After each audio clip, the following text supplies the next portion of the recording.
Beruntun antara bus Mulyasari Pratama, 3 mobil, 2 sepeda motor, dan 1 truk terjadi di tanjakan Selarong Puncak Bogor, Jawa Barat. Kecelakaan diduga terjadi akibat rem bus blong. Menurut keterangan saksi, bus bernomor polisi F7575WM melaju dari Puncak menuju ke arah Jakarta. Di lokasi kejadian, bus berjalan tak terkontrol hingga menabrak 3 kendaraan yang berada tepat di depannya. Setelah menabrak 3 mobil, bus masuk ke jalur yang berlawanan, kemudian menabrak 2 sepeda motor dan 1 truk, akhirnya terguling. Akibat peristiwa itu, 2 orang meninggal dunia dan puluhan orang lainnya terluka. Korban tewas adalah sopir truk bernama Ius, warga Gunung Batu, Babakan, Madang, dan sopir bus bernama Maulana, warga Cianjur, Jawa Barat.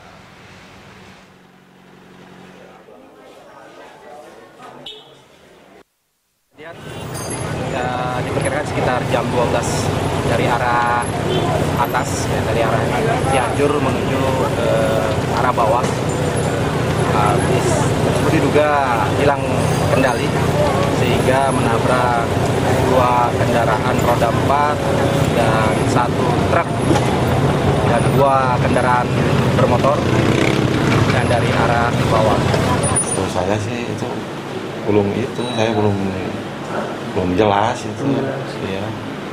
Tahu udah nyelonong aja. Emang bis dari mana? Dari atas. Dari arah Cianjur. Iya. Cianjur ke Bogor. Ke Bogor. Ke Bogor. Niatnya mau apa ya? Saat terjadinya kecelakaan beruntun di kawasan Puncak Bogor, Jawa Barat sempat direkam oleh seorang warga yang berada di lokasi kejadian. Peristiwa itu direkam dengan menggunakan telepon genggam.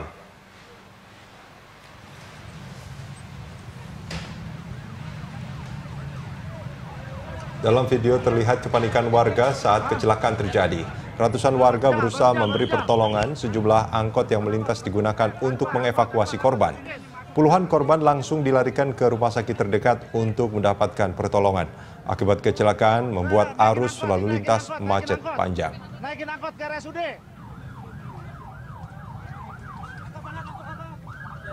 Naikin angkot. Korban naikin angkot dulu, korban. Korban naikin angkot, korban. Korban naikin angkot dulu.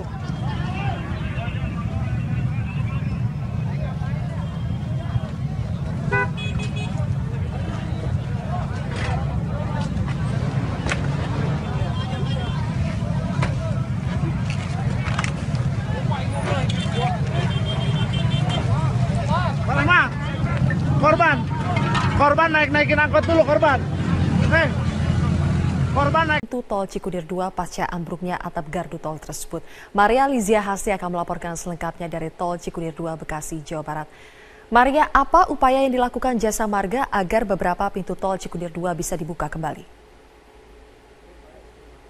Ya, Zilvia, selain perbaikan, upaya sementara yang dilakukan oleh pihak Jasa Marga ini adalah menyangga pintu tol yang kemarin memang ambruk diterjang oleh angin kencang dan hujan deras. Kalau kita lihat, ini di sebelah kiri saya ada 2 tiang penyangga coklat berukuran besar untuk menyangga atap tol. Kemudian di sebelah kanan saya, ini ada tiang penyangga yang sedikit lebih kecil jika dibandingkan dengan sebelah kiri saya. Kemudian di tengah-tengahnya itu, Zilvia, di atap yang kalau kita lihat ambruknya itu kemarin parah dibandingkan dengan atap di kiri dan kanan, itu disangga oleh 1 pintu tol. Nah, memang kalau dipikir-pikir, Zilvia, keamanan dari pengguna jalan yang melintas di gardu tol Cikunir 2 ini bisa dipertanyakan. Namun pihak Jasa Marga sudah menjamin keselamatan dan keamanan pengguna jalan yang melintasi ini. Pihak Jasa Marga mengatakan sudah memikirkan sebelumnya untuk membuka pintu tol yang saat ini dari 15 pintu tol sudah dibuka 10 pintu tol. Dari sebelumnya bertahap 4 pintu tol, kemudian tadi pagi dibuka 8 pintu tol, sekarang dibuka lagi 10 pintu tol. Jadi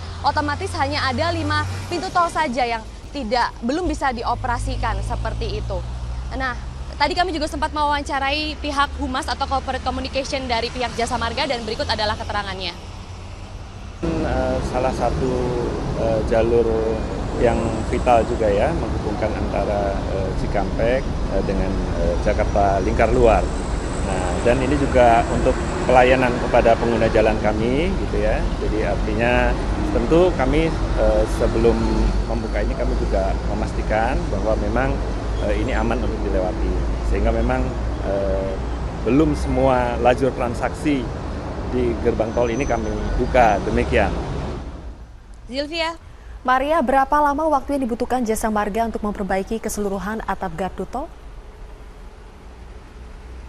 Zilvia, perbaikan sementara saat ini masih dilakukan, namun untuk perbaikan keseluruhan itu tadi pihak Jasa Marga belum dapat memastikan berapa lama waktu yang dibutuhkan. Pihak Jasa Marga mengatakan ingin berfokus terhadap yang penting seluruh pintu tol ini dapat beroperasi terlebih dahulu, karena memang perbaikan keseluruhan kalau kita lihat itu terbuat dari baja, sedikit waktunya lebih lama.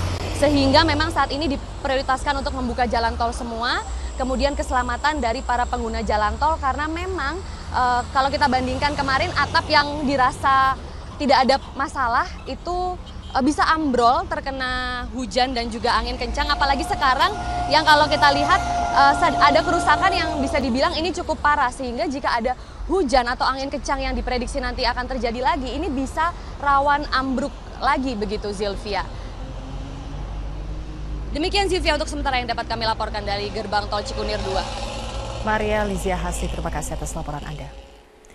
Pemirsa, banjir yang menggenangi tol Cikarang kilometer 34 dan kilometer 37 Minggu malam lalu pagi ini telah surut. Kendaraan dari arah Jakarta menuju Cikampek dan sebaliknya sudah dapat melintas dengan normal.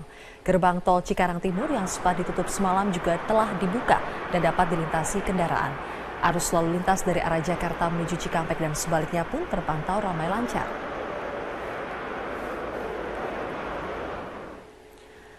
Banjir yang menggenang Minggu malam menyebabkan petugas kepolisian Polresta Bekasi Kabupaten menutup jalur kendaraan yang melaju dari arah Cikampek menuju Cikarang Pusat.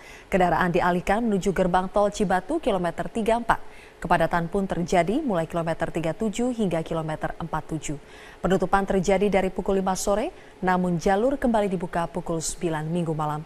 Banjir yang terjadi semalam disebabkan oleh hujan deras yang mengakibatkan debit air di Situ Alam Sari meluap dan membuat tanggul jebol. Untuk mengantisipasi hal ini agar tidak kembali terjadi, PT Jasa Marga akan berkoordinasi dengan pihak pengembang untuk memperluas penampung Situ Alam Sari dan membenahi sistem drainasi tol agar dapat menampung genangan air saat hujan deras.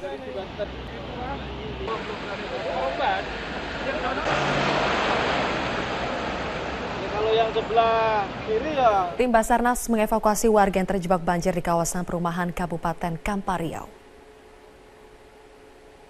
Nggak pakai apa itu, Bu? Wah, ini naik tinggi.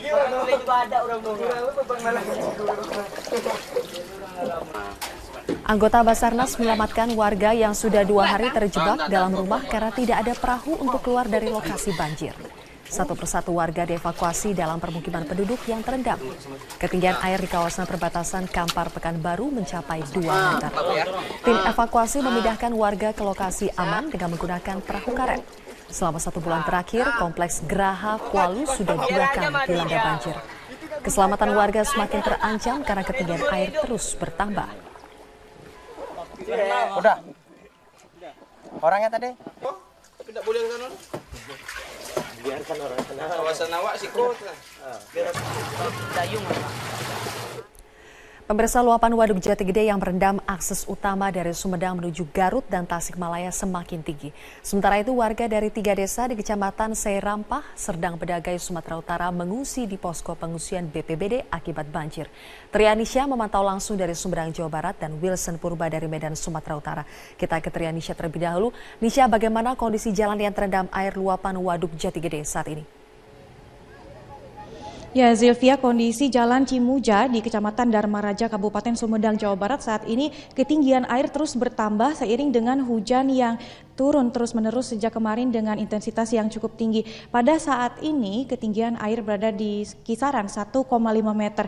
Jika kemarin ada jembatan di kawasan ini yang belum terendam air, namun pada siang hari ini jembatan ini sudah mulai terendam air. Kemarin juga masih ada kendaraan-kendaraan berukuran besar seperti bus dan truk yang masih bisa melewati jalan ini. Namun pada hari ini sudah tidak bisa lagi dilewati kendaraan, baik itu kendaraan kecil maupun kendaraan besar sama sekali, karena di bagian dalam di Jalan Cimuja ini sudah lebih dalam lagi, lebih tinggi lagi karena ini tidak hanya disebabkan oleh hujan yang turun terus-menerus, tapi juga ditambah dengan air luapan dari Waduk Jati Gede dan juga aliran sungai dari Sungai Cimanuk yang membuat Jalan Cimuja di Kecamatan Dharma Raja ini ketinggian airnya terus bertambah tinggi.